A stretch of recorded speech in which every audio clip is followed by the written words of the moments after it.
December 2. Ayan, Merry Christmas. Grabe. December 2 na. Time check 1:34. Nag-aayos ako ng mga gamit ng baby. So parang nagne-nesting na talaga ako kasi non-stop mamshi ang pag-aayos ko dito sa bahay. Hindi ko alam kung na-experience nyo din ba yon sa mga mamshis natin dyan na juntis or malapit na yung due date nila. Nag-start na ako dito sa cabinet natin, mga mamsh. Ayan, yung cabinet ng baby. Yung cabinet na yan, kinuha namin or kinuha ko yan doon sa kwarto ng popo natin. Lagayan niya yan ng books. Pero since yung mga books ay hindi niya na nagagamit, so binaba na namin siya doon sa storage room. Tapos kinuha ko na lang yan para lagayan ng mga nappies, ganon, tapos yung baby bottle or baby warmer, yung mga ano ba, yung importante sa gabi para hindi ka na pumunta ng kitchen para mag-prepare, tapos yung mga lotions, ganon.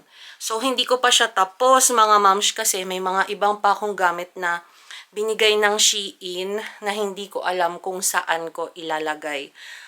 So, namumroblema ako mga mamshi kung saan ko ilalagay itong mga ibang gamit natin. Pakita ko sa inyo. Ayan, may mga hindi pa nga po tayo tapos ano.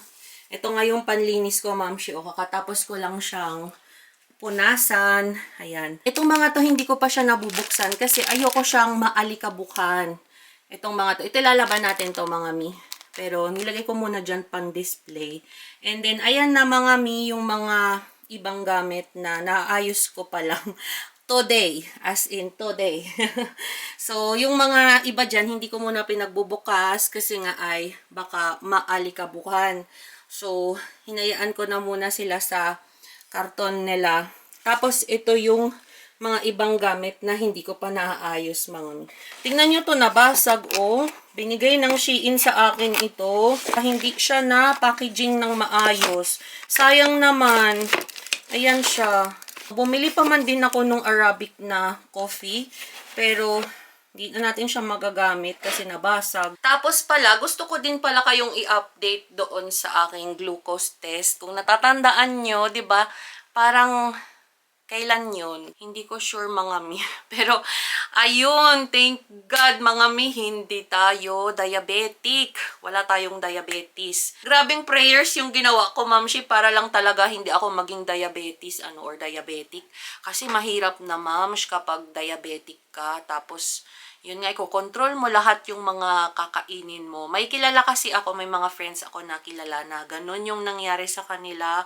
Kaya medyo nakakatakot.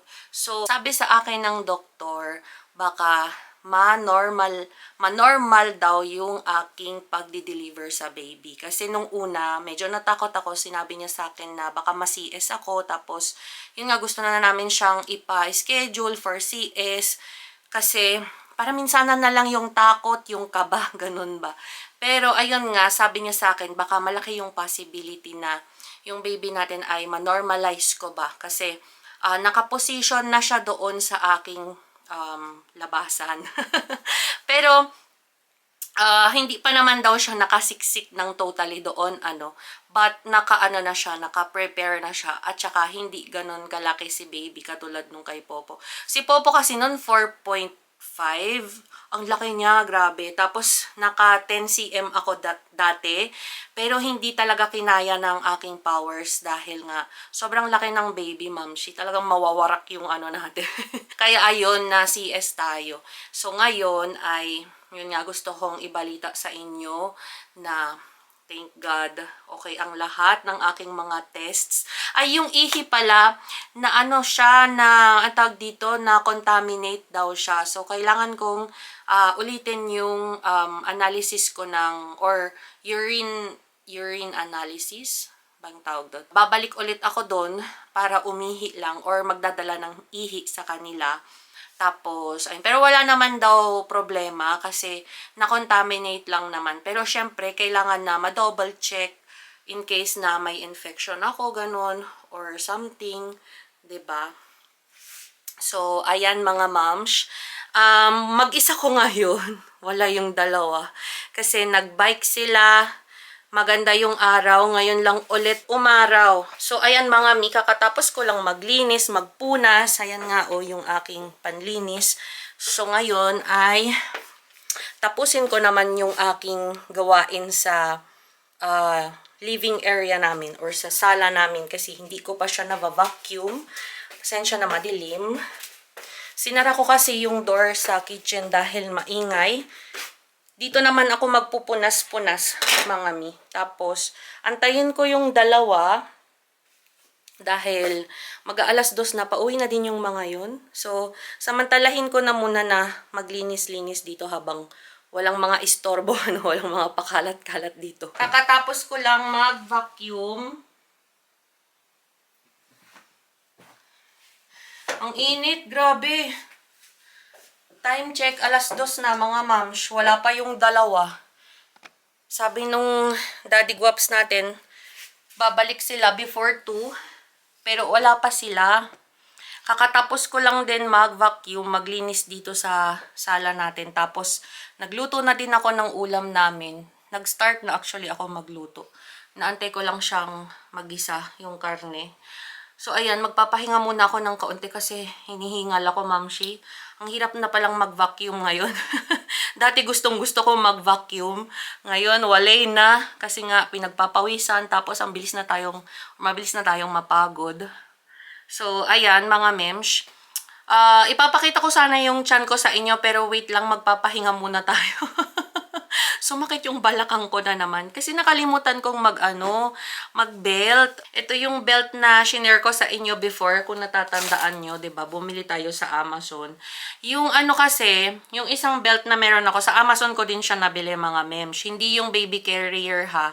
Yung belt talaga. Pero more on girdle yun, feeling ko lang. Kasi hindi siya nakakatulong doon sa sakit sa likod ko. Pakita ko din sa inyo yung chan ko kung kamusta na siya, anong update. Pang 35 weeks ko na. 35 weeks and 1 day. Ngayong araw na ito, December 2. Ayan. Tapos, may nagtatanong sa akin kung twins ba yung ating baby. Kasi ang laki ng tiyan ko. Ayan. So, may viewer na nagtanong kung twins daw ba ang aking baby. Hindi, mga mi. Isa lang po yan. Pero, malaki talaga, matyan talaga akong magbuntis. Kasi kay Popo, ganun din siya, mamshi, nung or ganito din yung tiyan ko before. Mas malaki pa nun kay Popo yung tiyan ko. Mga ganitong buwan. Tsaka mas mataba ako before. Ito ngang pajama ko na to, large ito, nagkasya pa sa akin. Nagsasara pa siya. Yung 8 months ko noon kay Popo, wala na, XXL na yung gamit-gamit ko noon na pantulog. So, ayan mga mi, ang aking tiyan. Pasensya na kayo sa mga peklat dito. Yung mga yan ay mga nagdaang operasyon ko before sa appendicitis at saka sa gallbladder. Kaya may mga peklat. So, ayan. Ilagay na natin yung belt. Bale, ituro ko sa inyo kung papaano siya. So, bale, sa likod pala siya. Ayan, yung mas makapal na area, ganyan siya. Sa likod siya. Para may mag-support sa likod mo. Yun pala yun. Na-ignorante naman kasi ako, mga mi. Kaya, pasensya na kayo kung mali yung naituro ko sa inyo. Ganyan siya. Tapos, ipapahila mo ito para magsikip. Tapos mararamdaman mo na yung kapit doon sa likod. Ayan dito mismo. Hindi na siya masakit. So, ganyan siya mga miha. Ayan. Salamat po sa nagturo sa akin kung paano ang tamang paggamit. So, thank you so much po. Ayun. So, okay na. Diba? Tumaas siya. Halata mo talaga na tumaas siya, mga mi. Tsaka ang laking ginhawa ng belt na to, promise. Nakalimutan kong magpabili ng sibuyas kay Daddy Guaps natin. Wala tuloy tayong gagamiting sibuyas, pero buti na lang meron tayong spring onions dyan. Ito yun. Ito na muna yung gagamitin ko para sa ating curry. Mas masarap sana kapag Wala tayong masyadong ganap ngayong araw na to. Pasensya na kayo. Hindi tayo lalabas today. Pero siguro, mamayang hapon, mag-grocery kami ng kaunti dahil wala na kaming mga karne. Bus na naman siya mga mi. So, siguro labas tayo mamaya. Punta tayo ng Mercadona. Ayan. So, tatarin lang natin yung sibuyas at saka yung bawang mga mamshi para makapag-start na tayong maggisa.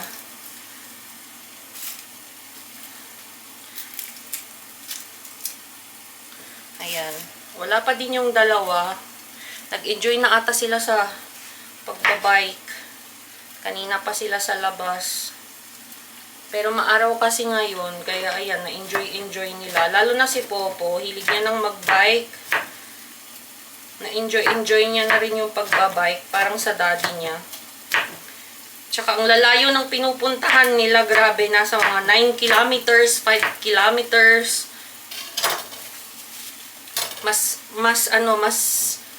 Ay, pumuputok. Mas magaling mag-bike yung maliit kaysa sa tatay kasi hindi napapagod yung maliit. May hika kasi si Daddy Guaps, kaya natatalo siya nung maliit. So, ayun. Iluto lang natin yung curry, mga mi, kasi medyo nagugutom na din ako. Baka mauna na akong kumain nito. Pag hindi ko sila maantay, mauna na akong kakain. Gutom na kami ng baby liit din natin, the second. Yan, lagyan lang natin siya ng olive oil. Dagdagan natin yung mantika nung pork natin. Tapos itong ating garlic. Ayan, madaming garlic. Pantanggal ng lansa. Hiwain na din natin yung ating onion or yung spring onion natin.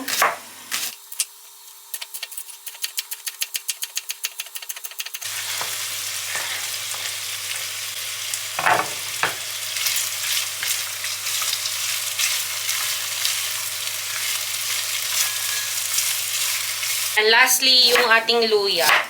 Huwag niyong kalimutan hugasan, mga mi. Ako, hindi ko na siya binabalatan. Lalo na kapag madaming mga pa-segway-segway yung luya natin. Mahirap kasi siyang, mahirap siyang balatan. Sayang din naman yung matatanggal na laman. Kaya, ayan, hinuhugasan ko na lang siya ng maigi.